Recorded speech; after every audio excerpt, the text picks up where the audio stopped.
Ang video naman natin ngayon ang bus company na may rutang Ayala-Biñan vice versa. Ating bigyang suporta at pagkilala ang bus company sa video natin ngayon sa larangan ng bus transportation. Dahil sa kanila naranasan nating sumakay ng mga bus na pang world class.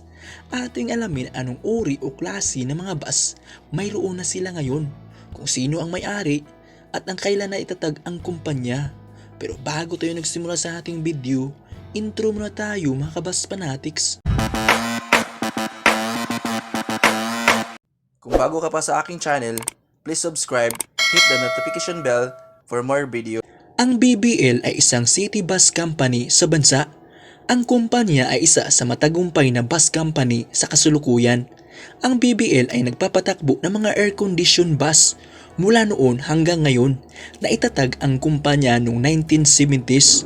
Sa ngayon, ang kumpanya ay nagpapatakbo ng mga bago at mga brand new bus units na gawa ng Santa Rosa Daewoo BS106, Golden Daewoo GDW 6117 HK C2, Golden Daewoo GDW 6119 H2, Zongtong LCK 6125G, Golden Dragon XML 6125 G28C, Golden Dragon XML 6112 G18 Trump, Golden Dragon XML 6102, Golden Dragon XML 6103, Yutong ZK 6105 HE, Hino MR Series RK, Hino RK 1GST MR 53, Santa Rosa Nissan Diesel Expo, Santa Rosa Nissan Diesel PKB, Daewoo Grandbird BB 113. Ang BBL sa ngayon ay nagpapatakbo ng mga air-conditioned bus. Jackliner. Ang Jackliner ay isa sa pinakamalaking bus company sa bansa na nagpapatakbo ng mga provincial bus company. Ang Jackliner na itatag noong April 1987 ni Jaime A. Chua. Ang kumpanya ay mayroong sister bus company sa kasalukuyan. Ang sumusunod, Lucina Lines Incorporated, Pangasinan Sulid North Transit, EMC LBC Bus Lines Dagupan Bus Company, Metro Manila Bus Company Jamliner, Chair Transport. Ang Jackliner ay nagpapatakbo ng mga air-conditioned bus sa rutang Ayala-Biñan vice versa. At narito ang mga bus units ng Jackliner na maaari nating masakyan. Yutong ZK 61100H, Yutong ZK 6107 HE, Yutong ZK 6119 HE, Yutong ZK 6119 H2, Yutong ZK 6122 HD9. Ang Jackliner sa ngayon mayroong 400 plus na mga bus units na tumatakbo sa araw-araw. Lucina Lines Incorporated. Ang Lucina Lines o LLI ay isang provincial bus company sa bansa na itatag ang kumpanya noong December 2004 ng Jackliner. Ang Lucina Lines sa ngayon ay mayroong 100 plus na bus units na tumatakbo sa araw-araw. Ang kumpanya ay may rutang Ayala-Biñan vice versa. Ang Lucina Lines Incorporated ay kilala rin sa tawag na LLI.